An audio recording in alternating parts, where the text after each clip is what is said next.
to enter the restaurant in case Huberty had any hostages. But this shit still happens to this day, bro. They all these school shootings and shit, this shit is happening to this day. This shit is crazy. Man, people need to check on people's mental health, bro. Man, a lot of people is really out here suffering from mental diseases. This is came for the fools and shit, bro. Man. And more shit, you know what I'm saying?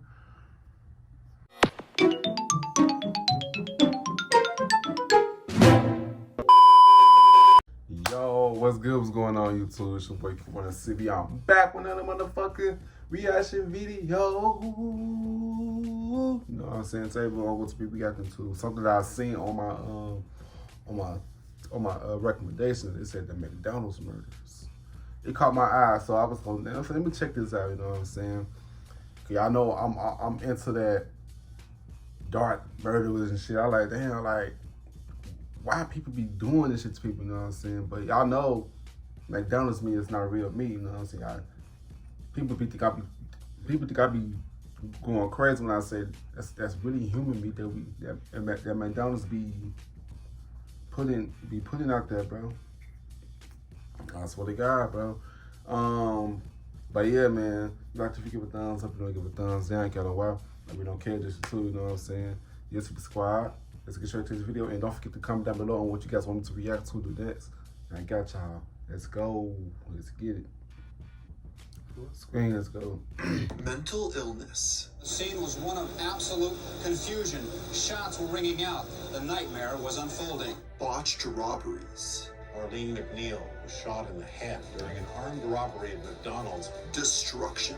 And who the fuck will rob McDonald's?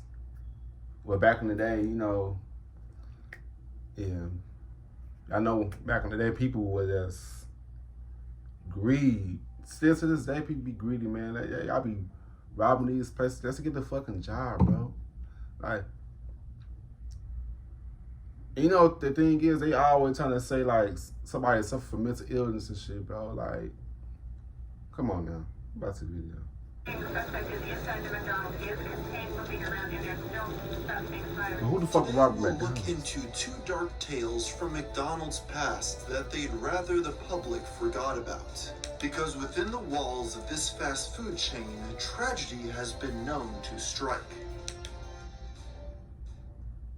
Our first story begins in the quiet community of Sydney River, Nova Scotia. It all started as nothing more than a simple plot between three young friends, Derek Wood, Freeman McNeil, and Darren Muse. Over the previous winter, Wood and McNeil had spent time together planning to rob their small town's local McDonald's. The former had gotten a part-time job at the fast food joint in March of 1992, using the position to scope out the building more effectively. Over a couple months of work, Wood learned about a rarely used door in the basement of the establishment, which would be an ideal entry point for the heist. He believed that there would be about $200,000 in the restaurant's safe after a full day of sales, and that would be their target earnings from the robbery. And with this, the friends decided to execute their plan. Now, you gotta be careful about who you hire too, in my life.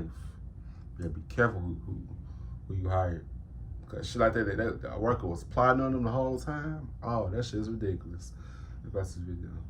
But nobody could have predicted what would unfold when they did. It's unclear what made their schemes spiral out of control, but the events that were soon to take place would haunt the community for years to follow. It was a quiet night at 1 a.m. on May 7th, 1992, when the three friends entered the McDonald's through the basement door.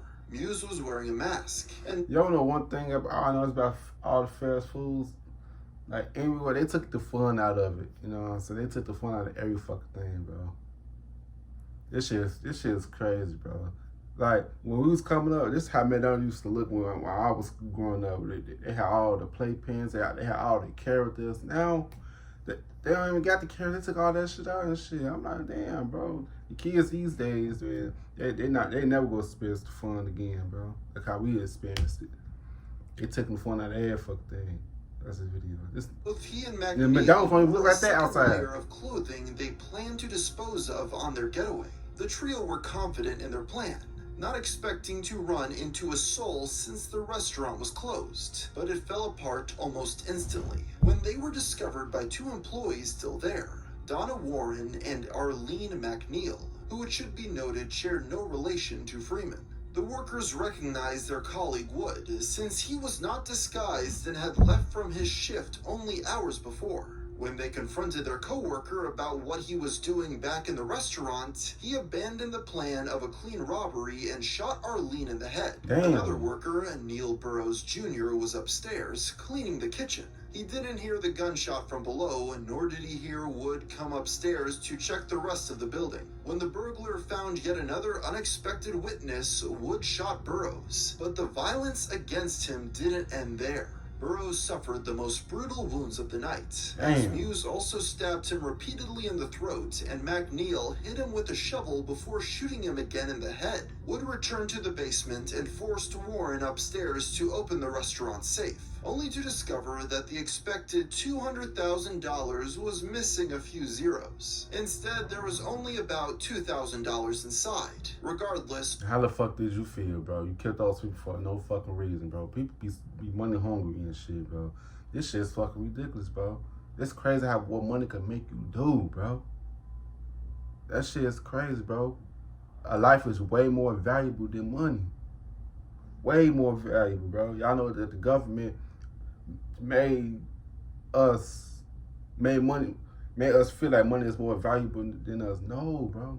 We is way more than money, bro. That shit's crazy. That's about to be video. Wood shot Warren dead and took the money. The three killers started to make their escape, but they encountered someone else on the way out. At that moment, James Fagan, another McDonald's employee, was unfortunately arriving for his late shift. He suspected nothing when he first entered the building, but soon became the gang's final victim. He was shot by Freeman McNeil before he and his friends fled the scene, escaping into the night. The taxi driver who had dropped Fagan off noticed the killers running away and returned to the restaurant to investigate. When he discovered the bodies, he called law enforcement, who arrived to find a scene more horrifying than they ever imagined they would encounter in their peaceful town. Burrows and Warren died as a result of their injuries at the scene, while Fagan passed away soon after. Arlene was the only survivor. The crime sent shockwaves through Nova Scotia, and it became one of the highest profile murder cases in Canada at the time. Police Sergeant Kevin Cleary, who was a lead investigator and one of the first officers at the scene, spoke about a shared disbelief that could be felt by the local populace. This was far outside of their realm of experience, and media from across Canada descended on Cape Breton to report on the incident. Journalist Fons Jessam later said that people in the community were having trouble believing that anyone in their town was capable of such horrific crimes. Thankfully, shit, you'll be surprised. Shit, the killers used to be in the small towns. Shit, they used to be in the small towns. Shit, but you know what's so crazy though? I'm glad that the serial killing shit is not as frequently as it was back in the day. Cause we had a whole bunch of serial killers back in the day, bro. Man, like Jeffrey Dahmer, like I'm watching the Jeffrey Dahmer right now. I'm watching his, Ted Bundy, John Wayne Gacy. I'm watching all the serial killers and shit, all the killers and shit. Yeah, man. That's this video.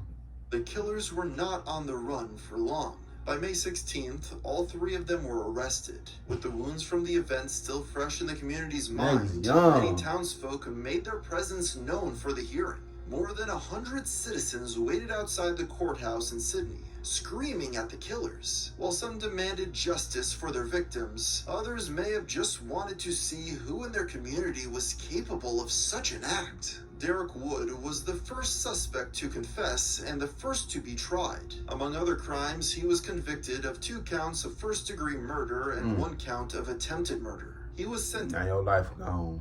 That's because you want to shoot and kill somebody, bro? Over some fucking money, bro? Look at this video. To life without the possibility of parole for 25 years, and has not been 25 years. Hold on, wait. What do you mean? Did I hear that right?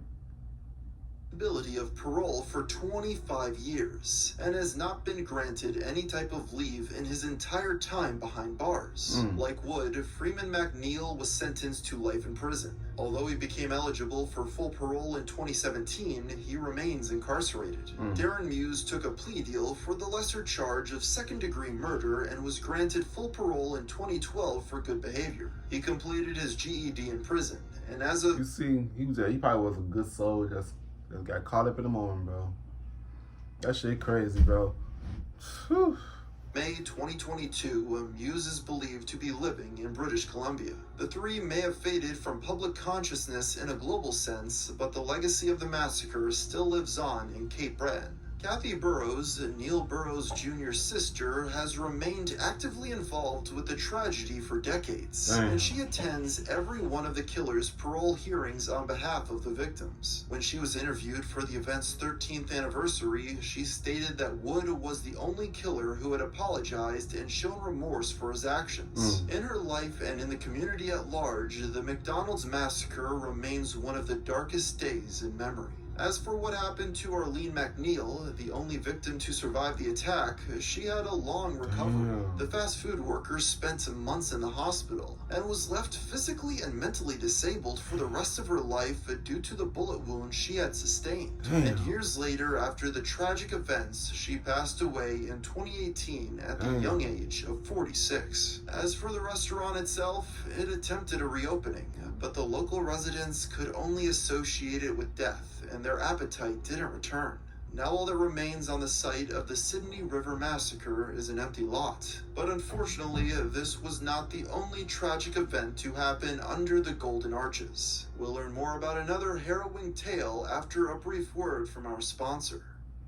In the modern age, it's so easy to eat garbage food that's available at a moment's notice. But what if I told you there was a healthier alternative that was both faster and cheaper than DoorDash or Uber Eats? This is where Factor comes into place, a service that delivers fresh, never frozen, dietitian-approved meals right to your doorstep. Their team of gourmet chefs create each meal using only ingredients with integrity to help you feel your best all day long. As a person who's always watching his weight, they're 130.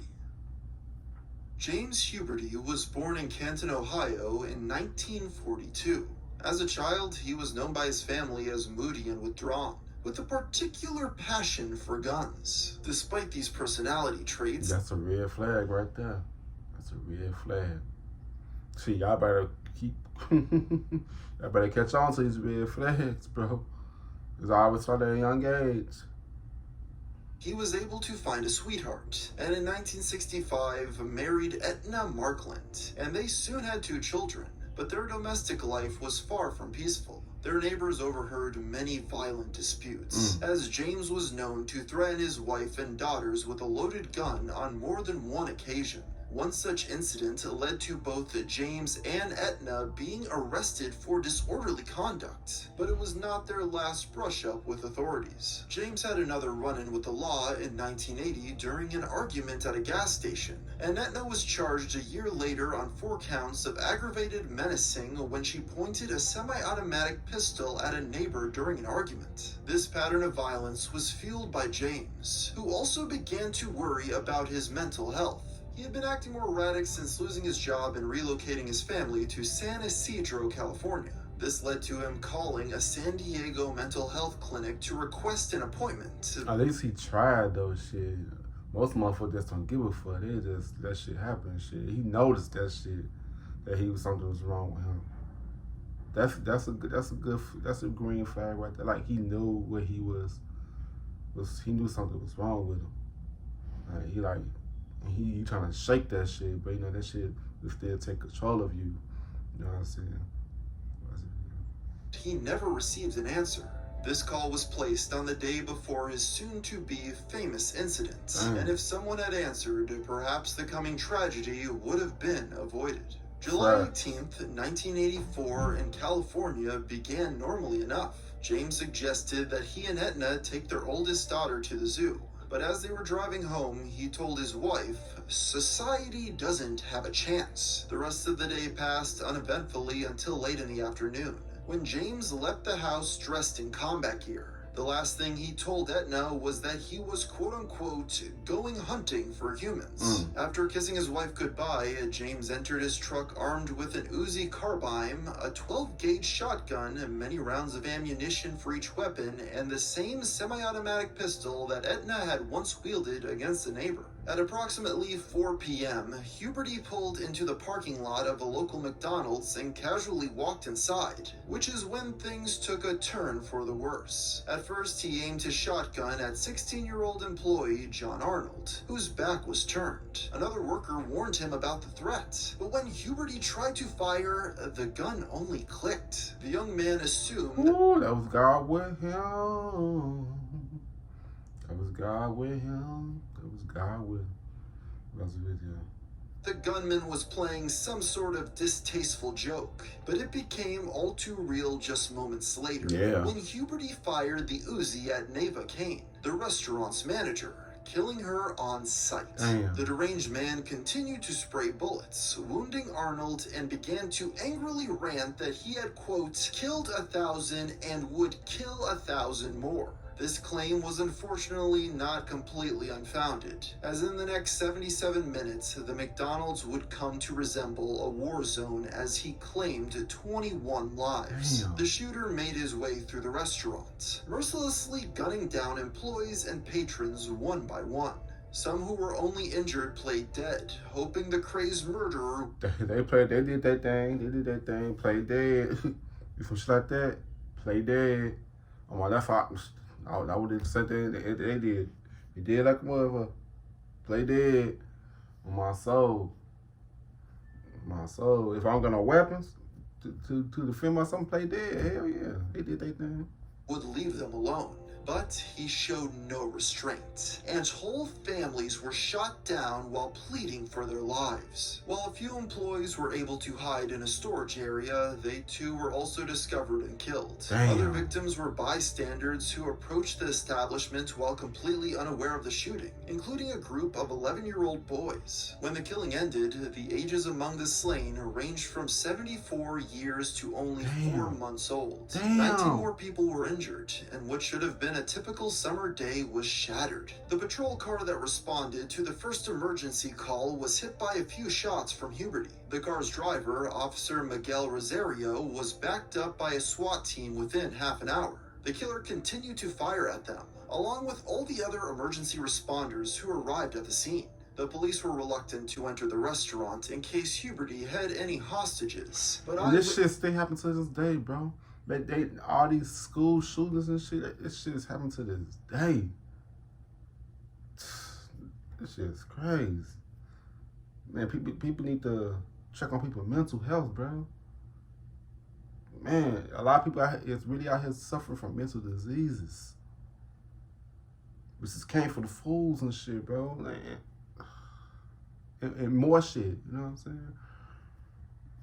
Reports indicated that everyone inside had been killed. At 5:17, police sniper Charles Foster saw Huberty in his scope near the counter, looking almost like a customer waiting for an order. Foster took this opportunity to shoot and kill the lunatic, finally ending the standoff. This event shook the community to its core, as this was the deadliest mass shooting by a lone gunman in U.S. history at the time. The sheer amount of victims was a traumatic blow to anyone in the country. Dang. Police officers who were present at the bloody scene reported experiencing symptoms of post-traumatic stress disorder, which led to the formation of a group of psychologists who went on to be consulted in future mass shootings. The enormous impact of the event spread outward, with politicians using the incident to lobby for stricter gun laws. Many grieving locals wondered why Huberty's call to the clinic wasn't returned, and it was later discovered. Right.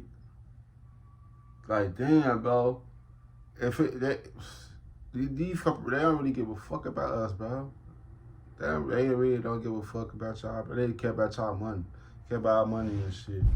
And he said, that his name had been misspelled as Huberty in the clinic's records. In the weeks following the massacre, Etna Huberty and her daughters received numerous death threats, forcing them to relocate. When the children enrolled in their new schools, they had to do so under assumed names. In the aftermath, many wondered why Etna had done nothing to intervene before her husband left on the killing spree. A year after the tragedy, she stated she hadn't taken James' words seriously, despite his history of violence and instability. To help the families of the victims, McDonald's started a fund that quickly accumulated over $1 million, mostly in donations from the corporation itself. Etna Huberty irritated some in the community. That shit not gonna bring nobody back though, bro. Money not gonna bring nobody back.